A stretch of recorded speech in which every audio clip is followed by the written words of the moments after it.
bersalin kami. Sebelumnya perkenalkan, nama saya Bidan Fitri yang bertugas pada sore hari ini. Ada yang bisa saya bantu, Ibu? Iya Ibu, saya mau kontrol. Harusnya kemarin jadwalnya kontrol, tapi karena ada keperluan mendadak di kantor, jadi baru bisa hari ini. Sebelumnya dengan Ibu siapa ya? Dengan Ibu Lani. Oh benar, kemarin sudah dijadwalkan untuk kontrol ya Bu. Baik, di sini saya akan memberikan informasi yang mengenai ASI eksklusif. Dan itu tujuannya agar Ibu dapat mempraktekkan kepada bayi Ibu. Nah sebelumnya, Ibu apakah tahu informasi tentang ASI eksklusif? Setahu saya itu ASI eksklusif ASI yang langsung dari ibunya. Ya Ibu, benar sekali, tapi masih kurang jelas ya Ibu. Nah di sini saya akan memperjelas apa itu ASI eksklusif. Nah ASI eksklusif itu adalah bayi yang hanya diberi ASI saja tanpa tambahan cairan maupun makanan. Nah atau vitamin dan mineral sampai umur 6 bulan. Nah kenapa harus ASI eksklusif? Karena ASI itu mempunyai banyak manfaat, di antaranya sebagai sumber nutrisi, sebagai sumber daya tahan tubuh, meningkatkan kecerdasan, dan meningkatkan jalinan kasih sayang, penghematan biaya obat-obatan, tenaga, sarana kesehatan, menciptakan generasi penerus bangsa yang tangguh dan berkualitas. Nah, di ASI eksklusif sendiri itu terdapat zat kekebalan untuk bayi. Nah, yang pertama ada faktor bifidus, yaitu mendukung proses perkembangan bakteri yang menguntungkan dalam usus bayi untuk mencegah pertumbuhan bakteri yang merugikan. Nah, lalu yang kedua ada laktoferin, yaitu untuk meningkat zat besi dalam ASI sehingga zat besi tidak digunakan oleh bakteri patogen. Dan untuk pertumbuhannya. Dan yang ketiga ada anti alergi, yaitu mengandung zat antivirus polio, juga membantu pertumbuhan selaput usus bayi. Nah, sebagai perisai untuk menghindari zat-zat yang merugikan yang masuk ke dalam peredaran darah. Nah, di dalam ASI ibu juga ada komposisinya, diantaranya yaitu kolostrum, merupakan cairan yang pertama kali keluar. Biasanya terdapat sehabis melahirkan. Cairannya itu berwarna kental dengan warna kuning-kuningan dibanding dengan susu matur. Nah, dieskresi hari ke-1 sampai ke-3 dan bila dipanaskan akan menggumpal. Dan sedangkan ASI matur tidak merupakan pencahar yang ideal untuk membersihkan mekonium dari usus bayi, yaitu baru lahir yang mempersiapkan saluran pencernaan. Makanan bayi bagi makanan yang akan datang. Lebih banyak mengandung karbohidrat, protein, mineral, antibodi, memberikan perlindungan bagi bayi sampai umur 6 bulan dibandingkan dengan ASI matur. Nah, air susu masa peralihan merupakan ASI peralihan dari kolostrum sampai menjadi ASI yang matur. Dieskresi dari hari ke-4 sampai ke-10. Kadar protein makin rendah dan sedangkan kadar karbohidrat lemak semakin meninggi dan volume juga semakin meningkat. Air susu matur juga merupakan ASI yang dieskresi pada hari ke-10 dan seterusnya.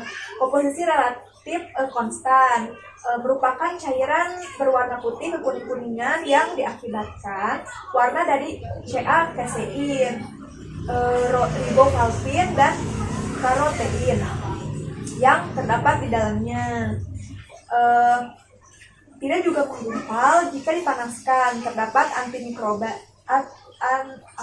antimikrobial faktor antara lain antibodi atau kekebalan terhadap infeksi, protein, hormon-hormon.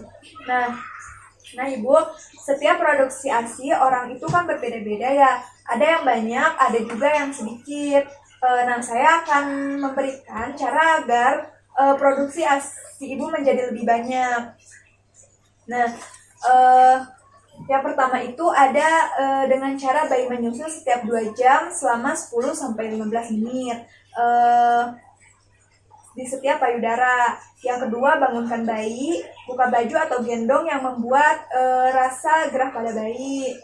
Duduklah selama menyusui, pastikan menyusui dengan posisi yang baik atau menempel pada ibunya dan menelan secara aktif. Kemudian yang ketiga, yaitu susui bayi di tempat yang tenang, nyaman, dan minumlah setiap menyusui itu terakhir tidur bersebelahan dan dekat dengan bayi sehingga dapat menyusui setiap saat. Dan ibu juga harus meningkatkan istirahat dan minum dengan baik.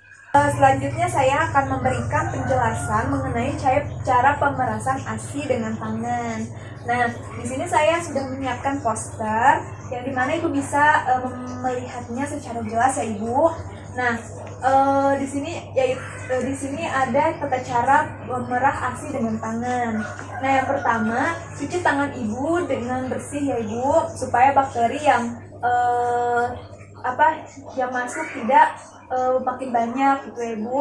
Nah, kemudian siapkan cangkir atau gelas tertutup yang telah dicuci dengan air mendidih. Kemudian payudara dikompres dengan kain handuk yang hangat dengan kedua telapak tangan dari pangkal ke arah kalang payudara. Kemudian ulangi pemijatan pada sekitar payudara. Nah, kemudian yang keempat, daerah payudara itu diperas dengan ibu jari dan jari telunjuk. Jangan memijat dan menekan pipi karena menyebabkan nyeri atau lecet. Nah, kemudian ulangi tekan peras, lepas sampai keluar ya ibu. Pada mulanya ASI tidak akan keluar, setelah beberapa kali makan ASI akan keluar. Nah, setelah ASI diperah, biasanya disimpan di tempat biasa dan itu bisa bertahan sampai 6-8 jam.